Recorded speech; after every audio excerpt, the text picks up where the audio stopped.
Allahu Allahu Allahu Allah, Allahu Allahu Allahu Allah.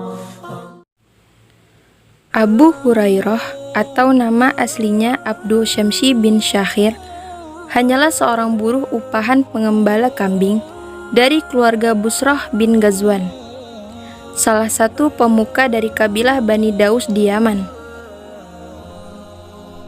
Tetapi sepertinya Allah menghendaki akan meningkatkan derajatnya setinggi mungkin dengan jalan membawanya kepada hidayah Islam. Ketika salah satu pemuka Bani Daus, yakni Tufail bin Amr ad-Dausi, melaksanakan ibadah haji ke Mekkah, tentunya sebagai ritual ibadah jahiliyah. Pada tahun ke-11 dari kenabian, ia bertemu dengan Rasulullah SAW. Sebenarnya kaum kafir Quraisy telah menasihati dirinya agar tidak bertemu Nabi SAW. Tidak hanya sekali, tetapi berkali-kali ia diingatkan. Tetapi justru karena intensitas peringatan itu yang membuatnya penasaran dan tergelitik untuk menemui Nabi SAW, dan akhirnya memeluk Islam. Sepulangnya ke Yaman, ia mendakwahkan Islam kepada kaumnya. Pada mulanya, hanya sedikit saja orang yang menanggapi seruannya, yang salah satunya adalah Abu Hurairah tersebut. Pada awal tahun 7 Hijriah, Nabi SAW berencana menggerakkan pasukan untuk menyerang kaum Yahudi di Khaybar. Kabar ini sampai juga ke Yaman. Maka Tufail bin Amr mengajak kaum muslimin dari kabilahnya, Bani Daus, untuk berhijrah ke Madinah dan menyertai Nabi SAW dalam medan jihad tersebut. Walau dalam keadaan miskin dan tidak memiliki harta yang mencukupi, Abu Hurairah turut juga menyambut seruannya dan bergabung dalam rombongan hijrah ini. Setibanya di Madinah, ternyata Nabi SAW dan sebagian besar sahabat baru saja berangkat ke Khaybar. Rombongan Bani Daus tersebut langsung menyusul ke Khaybar untuk bergabung dengan pasukan Nabi SAW. Tetapi Abu Hurairah tertinggal di Madinah karena tidak memiliki kendaraan dan perbekalan. Usai sholat subuh keesokan harinya, Abu Hurairah bertemu sahabat yang ditunjuk menjadi wakil Nabi SAW di Madinah, yakni Siba bin Urfutah al-Ghifari, atau sebagian riwayat menyebutkan Numailah bin Abdullah al-Laitsi. Ia memberi Abu Hurairah kendaraan dan perbekalan untuk bisa menyusul ke Khaybar. Ia berhasil menjumpai Nabi SAW dan beliau menyuruhnya langsung bergabung dengan pasukan yang telah siap bertempur. Dalam pertemuan pertama itu, Nabi SAW bersabda kepadanya, "Siapakah namamu?" Abu Hurairah berkata, "Abdu Syamsi." Abdu Syamsi artinya adalah hamba atau budaknya matahari. Tampaknya Rasulullah SAW kurang berkenan dengan namanya itu. Maka beliau bersabda, "Bukankah engkau Abdurrahman?" Maksud Nabi SAW adalah ia dan manusia semua itu adalah hamba Allah Ar-Rahman. Maka dengan gembira Abu Hurairah berkata, "Benar ya Rasulullah, saya adalah Abdurrahman." Sejak itu, namanya berganti dari Abdu Syamsi bin Syakhir menjadi Abdurrahman bin Syakhir, sesuai dengan pemberian Nabi SAW. Sedangkan nama gelaran Abu Hurairah yang berarti bapaknya kucing betina, berawal ketika ia menemukan seekor anak kucing yang terlantar, maka ia mengambil dan merawatnya. Setelah itu, ia selalu membawa anak kucing itu dalam lengan jubahnya kemanapun ia pergi, sehingga orang-orang memanggilnya dengan Abu Hurairah. Ketika Nabi SAW mendengar kisah tentang nama gelarannya itu, beliau terkadang memanggilnya dengan nama Abu Hir.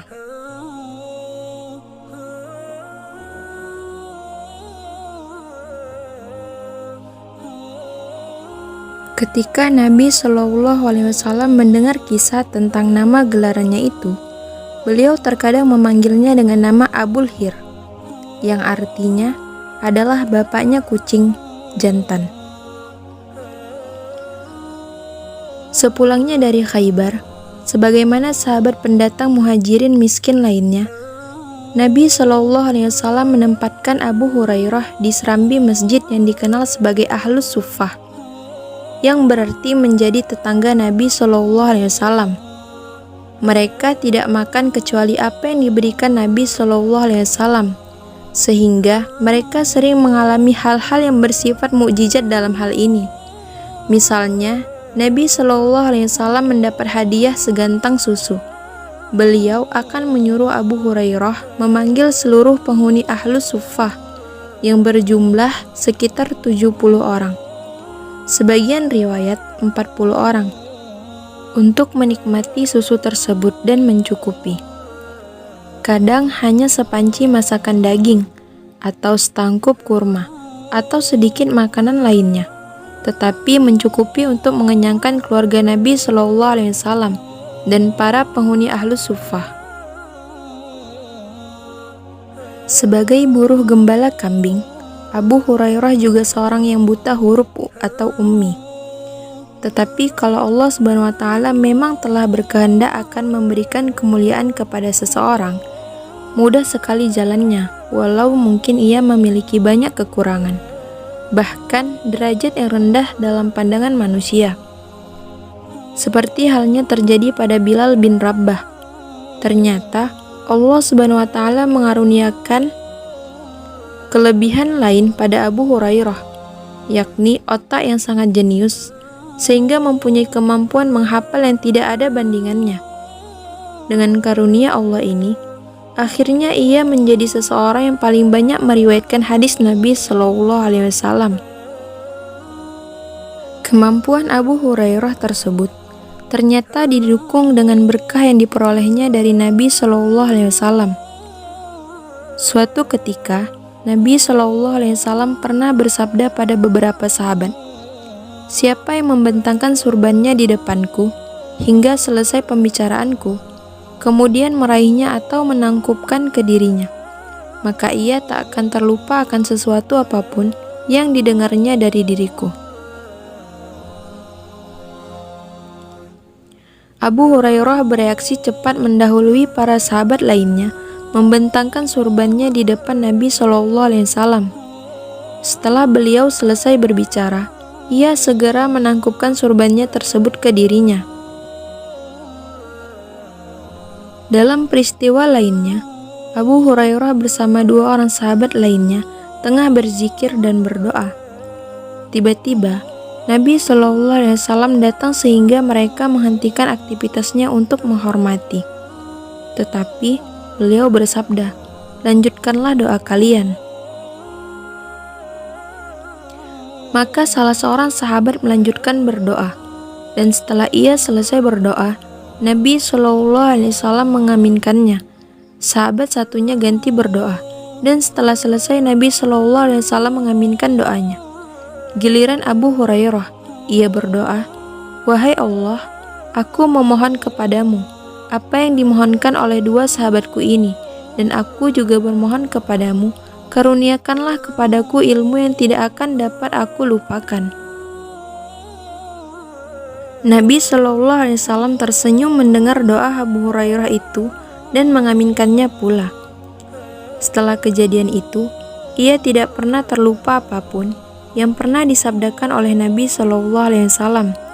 Ia pernah berkata tentang kemampuannya itu, "Walau bukan bermaksud menyombongkan dirinya, tidak ada sahabat Nabi Shallallahu Alaihi Wasallam yang lebih hafal daripada aku akan hadis-hadis beliau, kecuali Abdullah bin Amir bin As, karena ia mendengar dan menuliskannya, sedangkan aku mendengar dan menghafalkannya."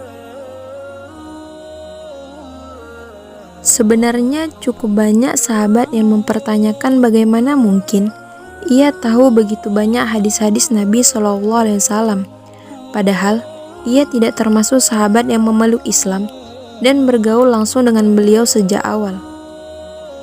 Tetapi sebenarnya mudah dipahami dengan melihat kondisi yang ada. Walaupun hanya sekitar 4 tahun hidup bersama Nabi Shallallahu Alaihi Wasallam, tetapi ia hampir selalu bersama-sama beliau, kecuali ketika beliau sedang bersama istri-istri beliau. Ia tidak memiliki perniagaan untuk dijalankannya sebagaimana kebanyakan kaum muhajirin. Ia juga tidak memiliki tanah pertanian dan perkebunan yang menyibukkannya, seperti kebanyakan kaum Ansor.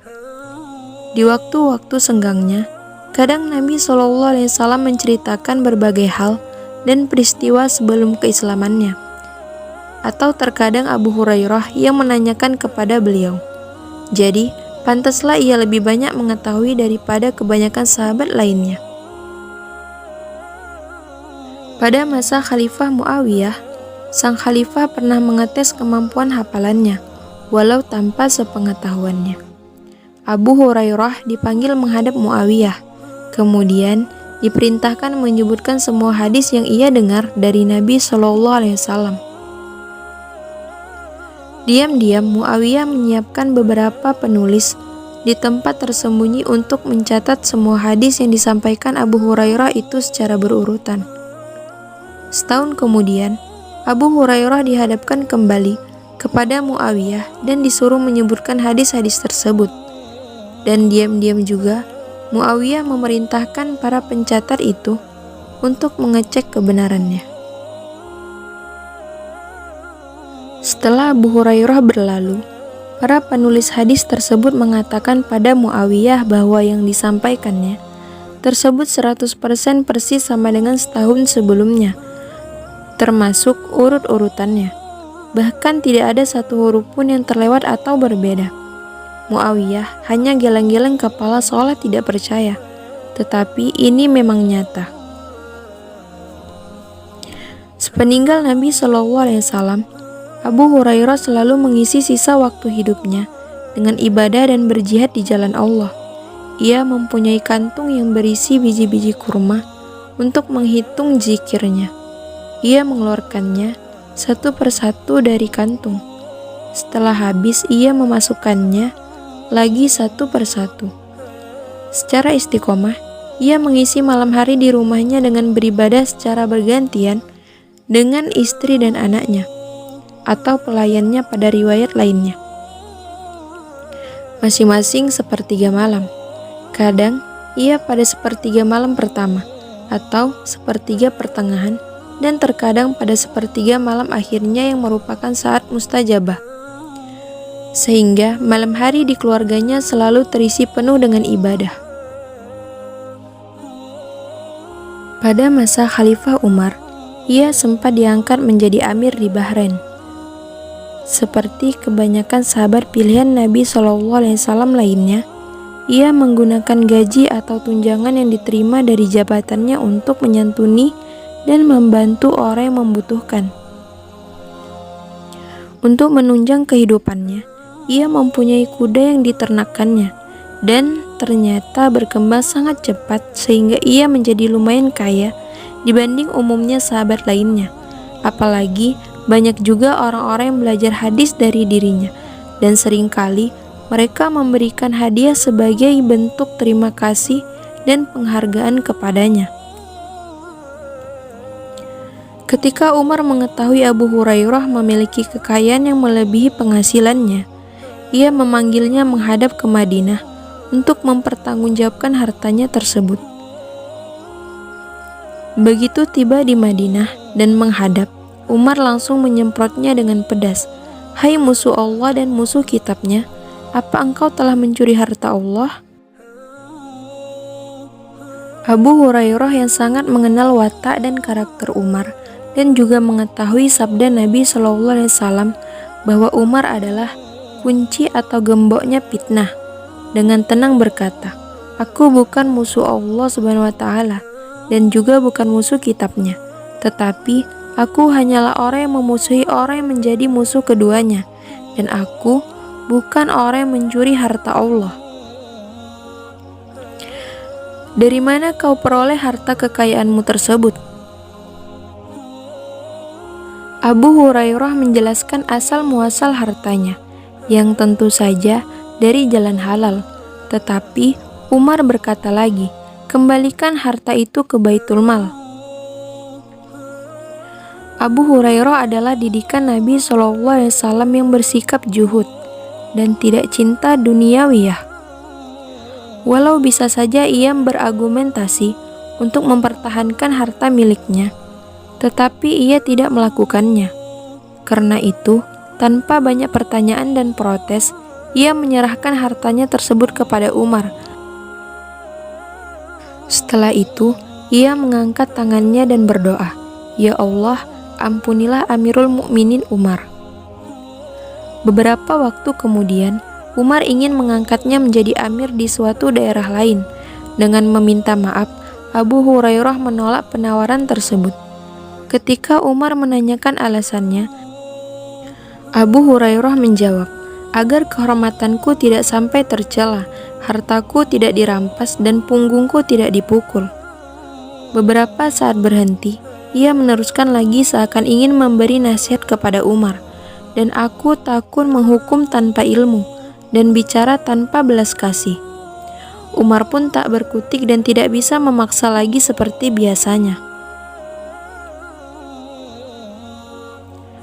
Pada masa kekhalifahan selanjutnya, Abu Hurairah selalu mendapat penghargaan yang tinggi berkat kedekatannya bersama Nabi SAW dan periwayatan hadis-hadis beliau.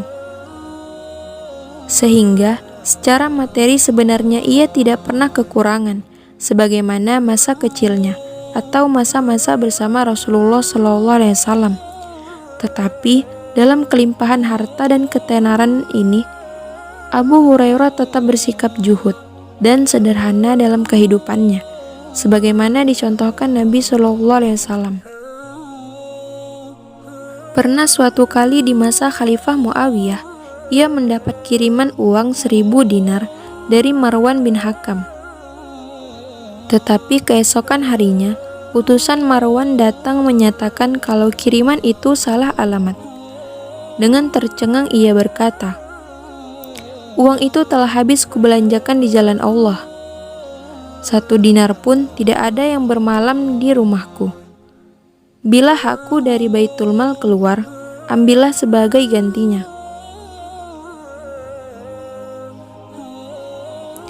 Abu Hurairah wafat pada tahun 59 Hijriah dalam usia 78 tahun. Pada masa Khalifah Muawiyah, ia memang pernah berdoa, "Ya Allah, saya berlindung kepadamu dari tahun 60-an dan dari masa kepemimpinan anak-anak." Pada tahun 60-an Hijriah, itu memang masa kekhalifahan Yazid bin Muawiyah yang bersikap seperti anak-anak, yakni semaunya sendiri, dan terjadi berbagai peristiwa yang bisa dikatakan sebagai masa kelam dalam sejarah Islam, seperti peristiwa Karbala, peristiwa Al-Harrah, dan penyerbuan Masjidil Haram. Ketika ia sakit menjelang kewafatannya, tanpa ia amat sedih dan menangis, sehingga orang-orang menanyakan sebab kesedihannya tersebut. Abu Hurairah berkata, "Aku menangis bukan karena sedih akan berpisah dengan dunia ini. Aku menangis karena perjalananku masih jauh, perbekalanku sedikit, dan aku berada di persimpangan jalan menuju ke neraka atau surga, dan aku tidak tahu di jalan mana aku berada." Ketika banyak sahabat yang menjenguknya dan mendoakan kesembuhan baginya, segera saja Abu Hurairah berkata, "Ya Allah, sesungguhnya aku telah rindu bertemu denganmu. Semoga demikian juga dengan engkau." Tidak lama kemudian nyawanya terbang kembali ke hadirat ilahi dan jasadnya dimakamkan di Baqi. Di antara sahabat-sahabat Rasulullah SAW lain yang telah mendahuluinya.